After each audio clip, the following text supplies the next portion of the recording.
উত্তরাতে গৃহকর্মী কর্তৃক চেতনানাশক ব্যবহার করে গৃহকর্ত্রীকে হত্যা বিষয়ক বেশ কয়েকটা নিউজ হয়েছে। আপনাদের জানার কথা, যারা সাংবাদিক ভাইরা আছেন, বিভিন্ন পত্রিকায় এসেছে। 17 তারিখের ঘটনা। 17 তারিখে, জাস্ট এই মাসের 17 তারিখ, এই গৃহকর্মী কর্তৃক গৃহকর্ত্রীকে হত্যা এবং বাড়ির মালিক চেতনানাশকের ব্যবহারের ফলে গুরুতর অসুস্থ আইসিইউতে, এই নিউজগুলো ব্যাপক আলোচিত হয়েছে। আমরা তাৎক্ষণিক পিবিআইয়ের পক্ষ থেকে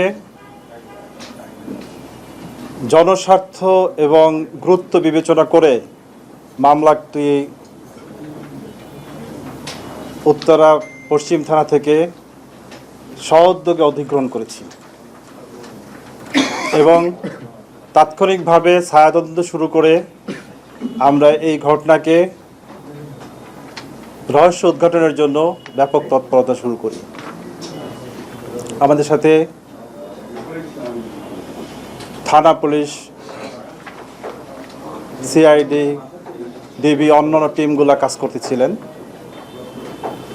মূলত যে গৃহকর্মী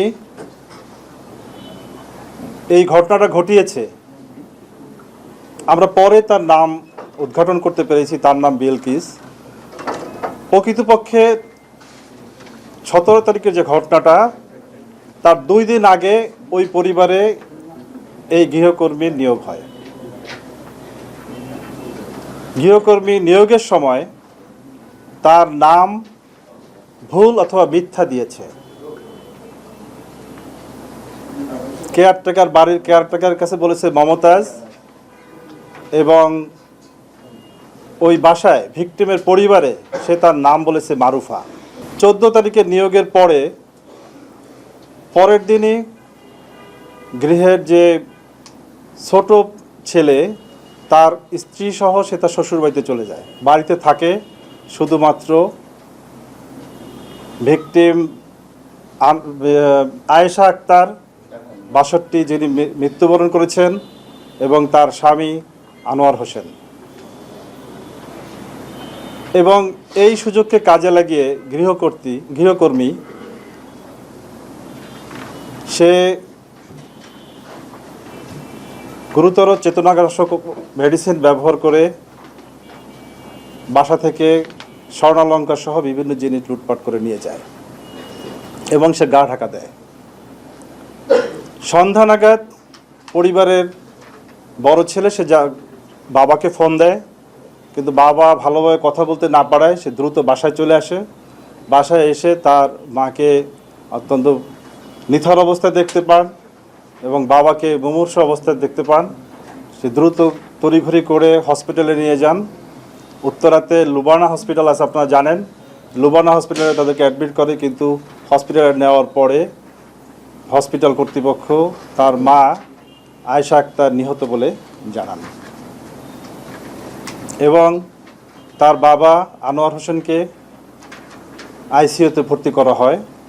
আমরা পরের দিন জানতে পেরেছি যে পরের দিনে সে চেতনা ফিরে আসে তার, এবং বাসায় ফিরে বাদী আনোয়ার হোসেনের ছেলে, যে ভিকটিম তার ছেলে মনোয়ার হোসেন, সে বাসায় ফিরে জিনিসপত্র এলোমেলো পায় এবং বাসা থেকে অনেক কিছু খোয়া গিয়েছে বলে তিনি ধারণা করেন, এবং তিনি গোল্ড এবং অন্যান্য জিনিসের একটা তালিকা তৈরি করেন এবং তিনি উত্তরা পশ্চিম থানায় মামলা রুজু করেন। মামলাটা আমরা যখন কাজ শুরু করলাম, তদন্ত শুরু করলাম, তখন মূলত এই আসামি বিলকিস সে তার নিজের সঠিক পরিচয় না দেওয়ায়, এবং তার কাছে এনআইডি চাওয়া হয়েছিল, সে বলেছিল যে আমি পরে দিব, এবং তার কোনো ফোন নাম্বার নাই। আলটিমেটলি সে একজন অজ্ঞাত ব্যক্তি, একদমই পুরোপুরি ক্লুলেস একটা পরিস্থিতি। আমরা ওদিনকে রাতে খবরটা জানতে পারি এবং কাজ শুরু করি, এবং যেহেতু ক্লুলেস, আমাদেরকে অন্য বিষয়গুলো বিবেচনা করতে হবে, গোয়েন্দা তথ্য ইত্যাদি। আমরা ঢাকা শহরে এই ধরনের বিষয়গুলি, চেতনানাশক ব্যবহার এবং গৃহকর্মী কর্তৃক গৃহ চুরি বা এই ধরনের ঘটনাগুলি আমরা পর্যালোচনা শুরু করি এবং বিভিন্ন থানার এই ধরনের মামলাগুলো পর্যালোচনা করে কিছু গৃহকর্মী, নারী গৃহকর্মী বিশেষ করে তাদের ছবি এবং ডিটেলস আমরা বের করি এবং বিল্ডিংয়ের যে সিসি ক্যামেরা, সেই সিসি ক্যামেরাটাও সেখানে কোনো ডিস্ক ছিল না। পাশের বিল্ডিং থেকে সিসি ক্যামেরায় মাধ্যমে জানা যায় যে, দেখতে পাওয়া যায় যে মেয়েটা ঢুকেছে ওখানে 8:56 সকাল এবং বের হয়েছে 2:30 দিকে। তবে হাতে বেরোনোর সময় হাতে একটা পলিথিন ছিল, কিন্তু তার স্পষ্ট কোনো ভালো ছবিও ছিল না পরিবারের কাছে। আমরা যখন বিভিন্ন মামলা পর্যালোচনা করে এই সেম ধরনের যে মামলাগুলা ঢাকা সিটিতে, আমরা এই মামলাগুলা পর্যালোচনা করতে গিয়ে অনেকগুলো ছবি আসে। তার ভিতরে সেই ছবিগুলা আমরা বাদীপক্ষকে দেখানোর পরে এক পর্যায়ে কিন্তু ভিকটিমের যে পুত্রবধূ, সে চিৎকার করে বলে ওঠে যে এই মেয়েটাই তো আমাদের বাসায় আসছিল, এই মেয়েটাই তো আমাদের বাসায় এসেছিল। আবার তখন সেটাকে দিকে মনোযোগ দেই। একটা পর্যায়ে আমরা এই মেয়ে রিলেটেড যত মামলা আছে সেগুলো পর্যালোচনা করি এবং গোয়েন্দা তথ্য পর্যালোচনা করে আমরা জানতে পারি যে তার অস্থায়ী ঠিকানা হচ্ছে গাজীপুরে, কিন্তু তার বাবার বাড়ি হচ্ছে ধোবাউড়া ময়মনসিংহ আর স্বামীর বাড়ি হচ্ছে মেলান্দহ জামালপুর। তা আমরা প্রথম গাজীপুরে চেক ব্যাক করি, কিন্তু তার এই অপরাধের প্যাটার্ন হচ্ছে এইভাবে যে সে অপরাধ ঘটিয়ে বাসা চেঞ্জ করে ফেলে এবং বাসা চেঞ্জ করে ফেলায় তার নতুন বাসা কেউ জানে না। এরকম একটা পরিস্থিতি আমরা বাধ্য হয়ে ধোবাউড়া ময়মনসিংহ এবং মেলান্দহ জামালপুর এই সকল জায়গাগুলিতে অভিযান পরিচালনা করি, তথ্য সংগ্রহ করি এবং তারই মাধ্যমে আমরা আবার গাজীপুরে ফিরে আসি। মেলান্দহের তথ্যের ভিত্তিতে আমরা গাজীপুরে তার বাসা উদ্ঘাটন করতে সক্ষম হই। তো সেখানে আমরা বাসা থেকে তাকে গ্রেপ্তার করি এবং বিলকিস সে স্বীকার করে যে স্বেচ্ছায় স্বপ্রণোদিত হয়ে সে মিথ্যা তথ্য দিয়েছিল নাম, এবং সে এই ঘটনা সংঘটিত করেছে।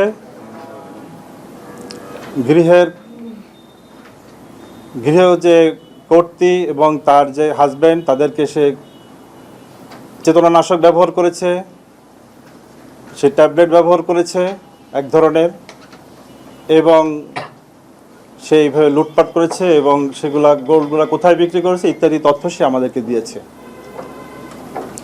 যদিও তথ্যগুলোর ভিতরে কিছু পার্থক্য রয়েছে বাদীপক্ষের এবং তার তথ্যের ভিতরে, আমরা সেগুলো যাচাইয়ের ভিতরে রেখেছি। তো একটা পর্যায়ে আমরা জানতে পারি সে গোল্ডগুলো কোথায় বিক্রি করলো। সেই গোল্ডের যে জুয়েলারি, সেখানেও আমরা যাই এবং সেখান থেকে আমরা ওখানে যে গিয়েছিল সে রিলেটেড আমরা সাক্ষীও পাই এবং ওই সাক্ষীও আনসিক্টেবল করেছে। এবং আসামি বিলকিস যে কোর্টে নিজেকে সম্পৃক্ত করে স্বীকারোক্তিমূলক 164 ধারা জবানবন্দি প্রদান করেছে।